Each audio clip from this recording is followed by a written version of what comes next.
बिस्मिल्लाहिर्रहमानिर्रहीम। अस्सलाम वालेकुम काश्तकार भाई, गंदम की फसल के अंदर यूरिया खाद का इस्तेमाल हम लोग कर रहे होते हैं। हमारे काश्तकार दोस्त जो हैं यूरिया खाद का बेदरेग इस्तेमाल कर रहे होते हैं। पहले पानी पे, दूसरे पानी पे, तीसरे पानी पे भी यूरिया खाद की बोरी डाली जा रही होती है, क्योंकि थोड़ी सस्ती होती है। काश को यूरिया खाद का इस्तेमाल आपको कितने दिन की फसल तक करना चाहिए और किस वक्त आपको नहीं करना चाहिए, किस वक्त अगर आप यूरिया खाद इस्तेमाल करोगे तो आपको फायदा हो रहा होता है और किस वक्त आप इस्तेमाल करोगे तो आपको फायदा होने की बजाय उल्टा नुकसान हो रहा होता है। काश वीडियो में हम तफसील से बात कर रहे होंगे, वीडियो आखिर तक देखिएगा। अगर आपने हमारे चैनल सब्सक्राइब नहीं किया, चैनल को फौरन सब्सक्राइब कर दें, साथ में बेल के बटन को दबा दें ताकि फसलों के मुतालिक हम जितनी वीडियो बना रहे होते हैं वो आपको बर वक्त मिल सकें। काश गंदम की फसल के अंदर आपको चाहिए कि पहले 55 दिन के अंदर अंदर आप यूरिया खाद का इस्तेमाल कर लें। इसके बाद अगर आप यूरिया खाद का इस्तेमाल करते हैं तो आपको फायदा होने की बजाय उल्टा नुकसान हो रहा होता है। काश्मीर गंदम की फसल के अंदर पहला पानी जब हम लगा रहे होते हैं 20, 25, 28 दिन की फसल के ऊपर जब हम पहला पानी लगाते हैं तो साथ में यूरिया खाद की पूरी बोरी का इस्तेमाल करते हैं। उसका मकसद ये होता है तो ज़्यादा से ज़्यादा हमारे पौधे जो हैं वो झाड़ बनाएं, शगुफ़े ज़्यादा से ज़्यादा निकालें।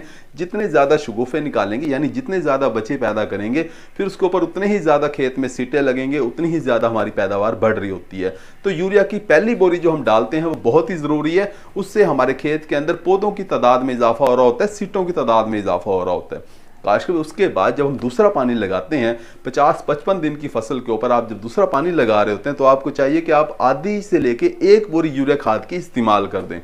उसकी वजह यह है जितने आपके खेत के अंदर नए नए शगुफ़े निकल चुके हैं उन्हें ताकत देने के लिए, उन्हें सेहत देने के लिए ये आधी या 1 बोरी यूरिया खाद की डाली जाती है। काश को ये नए निकलने वाले शगुफ़े जितने ज़्यादा सेहतमंद होंगे उतने ही अच्छे तरीके से इनके ऊपर सीटा बन रहा होगा और हमें पैदावार हमारी बढ़ रही होगी।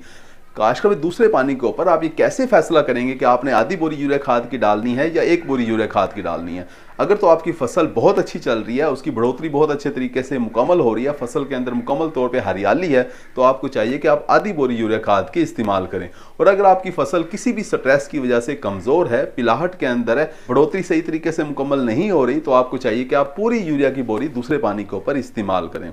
काश उसके बाद जब आप तीसरा पानी लगा रहे होते हैं तो आपको यूरिया खाद बिल्कुल इस्तेमाल नहीं करनी चाहिए। हमारे काश्तकार दोस्त इस्तेमाल कर रहे होते हैं, उससे नुकसान हो रहा होता है। काश 55 दिन के बाद जो है गंदम का पौधा ज्वाइंटिंग स्टेज के ऊपर आ जाता है, यानी उसके तने के ऊपर गांठें बनना शुरू हो जाती हैं और सिट्टा अंदर बनना शुरू हो जाता है। उस वक्त पौधे को यूरिया खाद की जरूरत नहीं होती। अगर आप बोरियों की शक्ल के अंदर यूरिया खाद डालते हैं तो आप गंदम के पौधे को कमजोर कर रहे होते हैं, कच्चा कर रहे होते हैं, हरियाली में लेके आ रहे होते हैं, जिससे फसल का कद जो है वो ज्यादा हो जाता है और फसल फिर बाद में गिर जाती है। और फसल गिरने से हम जानते हैं कि 8 से 10 मन फी एकड़ पैदावार का नुकसान हो जाता है।